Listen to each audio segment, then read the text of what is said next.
પ્રધાનમંત્રી નરેન્દ્ર મોદીના માર્ગદર્શન હેઠળ ભારત સરકાર દ્વારા સંસદમાં પસાર કરવામાં આવેલા વિકસિત ભારત રોજગાર ગેરંટી અને આજીવિકા મિશન વીબીજી રામજી અધિનિયમ 2025 અંગે જિલ્લામાં નાગરિકોને માહિતગાર કરવા માટે પ્રભારી મંત્રી સ્વરૂપજી સરદારજી ઠાકોરના અધ્યક્ષસ્થાને ન્યૂ કોન્ફરન્સ હોલ કલેક્ટર કચેરી પાટણ ખાતે આજરોજ પ્રેસ કોન્ફરન્સનું આયોજન કરવામાં આવ્યું હતું। આ પ્રસંગે પ્રભારી મંત્રી સ્વરૂપજી સરદારજી ઠાકોરે મીડિયાને સંબોધતા જણાવ્યું કે પ્રધાનમંત્રી નરેન્દ્ર મોદીના માર્ગદર્શન હેઠળ તાજેતરમાં સંસદ દ્વારા પસાર કરવામાં આવેલા વિકસિત ભારત રોજગાર ગેરંટી અને આજીવિકા મિશન વીબીજી રામજી અધિનિયમ 2025 દેશના ગ્રામીણ પરિવારો માટે એક ઐતિહાસિક પગલું છે। આ નવા અધિનિયમ હેઠળ ગ્રામીણ પરિવારોને મળતી રોજગારની ગેરંટી 100 દિવસમાંથી વધારી 125 દિવસ કરવામાં આવી છે, જે મહેનતુ ગ્રામીણ સમાજ માટે મહત્વપૂર્ણ પરિવર્તન સાબિત થશે। પ્રભારી મંત્રી અધિનિયમની મુખ્ય વિશેષતાઓ અંગે વિગતવાર માહિતી આપતા જણાવ્યું કે આ યોજનામાં બેરોજગારી ભથ્થાનો અધિકાર, વેતનની સમયસર ચૂકવણી, ગ્રામ સ્તરે યોજના નિર્માણની સ્વાયત્તતા જેવી મહત્વપૂર્ણ જોગવાઈઓ કરવામાં આવી છે। ઉપરાંત યોજનામાં કામોની 4 મુખ્ય કેટેગરી નક્કી કરવામાં આવી છે, જેમાં જળ સુરક્ષા અને સંરક્ષણ સંબંધિત કામો, ગ્રામીણ માળખાકીય સુવિધા સંબંધિત કામો, આજીવિકા વૃદ્ધિ સંબંધિત કામો, આબોહવા પરિવર્તન અને પ્રતિકૂળ હવામાન સામે પ્રતિક્રિયાનો કામોને સમાવેશ થાય છે। ચારેય ક્ષેત્રો મળી વિકાસ, સશક્તિકરણ, વિભાગીય કન્વર્જન્સ અને ટકાઉ આજીવિકાનો મજબૂત આધાર પૂરો પાડશે, તેમજ વિવિધ વિભાગો વચ્ચે અસરકારક જોડાણ અને પારદર્શિતા સુનિશ્ચિત કરવામાં આવશે।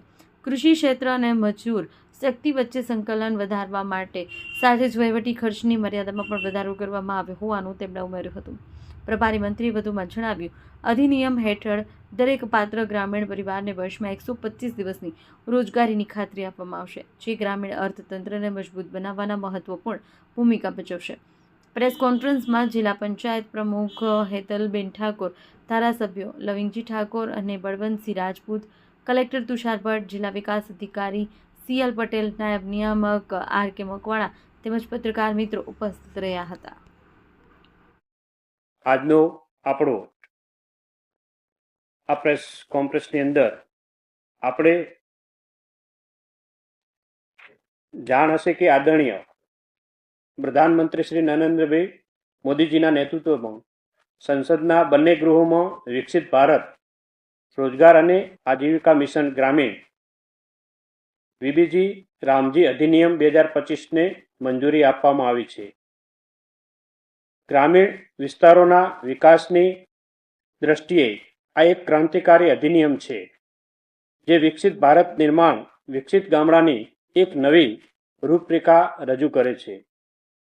હાલ એવું જોવા મળે છે કે વિરોધ પક્ષના દ્વારા ઐતિહાસિક અધિનિયમ બાબતે ગ્રામીણ વિસ્તારોમાં ભ્રમ ફેલાવવાનો અને સામાન્ય જનતાને ગેરમાર્ગે દોરવાનો પ્રયાસ કરી રહ્યા છે।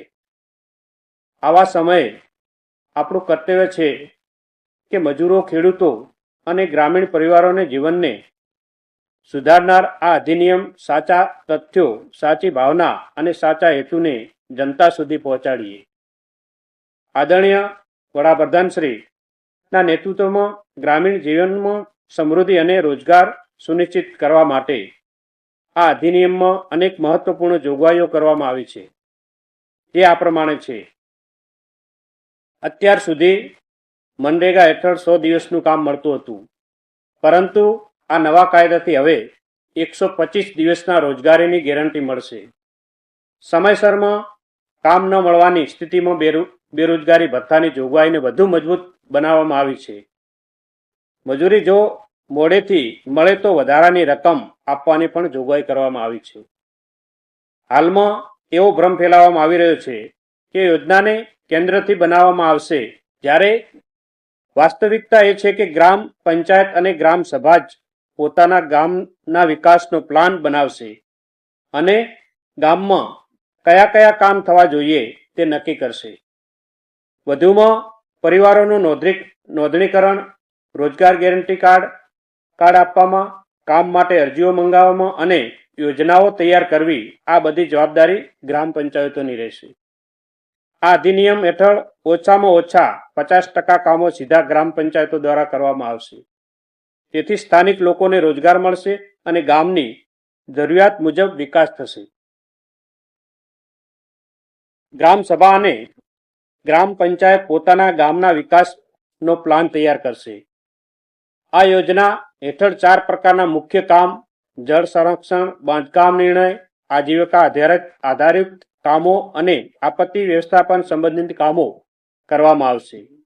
જે અંતર્ગત તળાવ બનાવવું, શાળા, હોસ્પિટલ, આંગણવાડી, રસ્તા, શેડ, ડ્રેનેજ અથવા જરૂરી માળખા સાથે સંકળાયેલા કામો પણ તેમાં સામેલ રહેશે.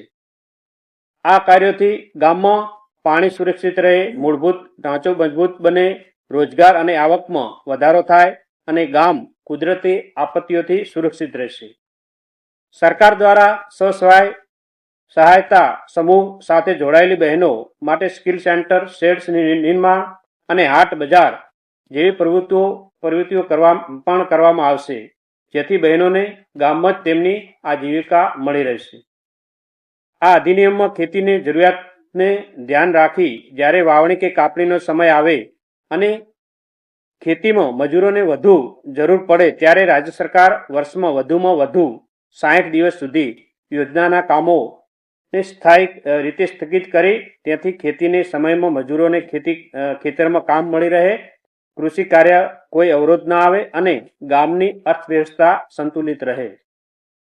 ગામ રોજગાર સહાય, ફિલ્ડ આસિસ્ટન્ટ અને તકનીકી સહાય વગેરે યોજનાની મહત્વની કડી છે. તેઓને તાલીમ, વેતન અને દેખરેખ માટેની વહીવટી ખર્ચ 6% વધારી 9% કરવામાં આવ્યો છે, જેથી કામની ગુણવત્તા વધશે. ગ્રામજનો દ્વારા દરેક કામનું સોશિયલ ઓડિટ ફરજિયાત રહેશે તથા કામમાં બાયોમેટ્રિક હાજરી, GIS દ્વારા તપાસ, મોબાઈલ એપ, ડેશબોર્ડ અને સાપ્તાહિક જાહેર માહિતી જેવી સુવિધાઓ પણ હશે. આથી પારદર્શિતા વધશે અને ગેરરીતિની શક્યતા ઘટશે. દરેક કામ પર અસરકારક દેખરેખ રહેશે. આ અધિનિયમ આદરણીય વડાપ્રધાન શ્રી નરેન્દ્રભાઈ મોદીજીના વિકસિત ગામ અને ગ્રામ સ્વરાજ સંકલ્પને દરેક ગામ સુધી પહોંચાડવાનું એક મજબૂત માધ્યમ છે. તેથી આપણને વિનંતી છે કે તમામ ગ્રામજનોને સાચી માહિતી પહોંચે અને ભ્રમ ફેલાવનારાઓને તથ્યો સાથે જવાબ મળે.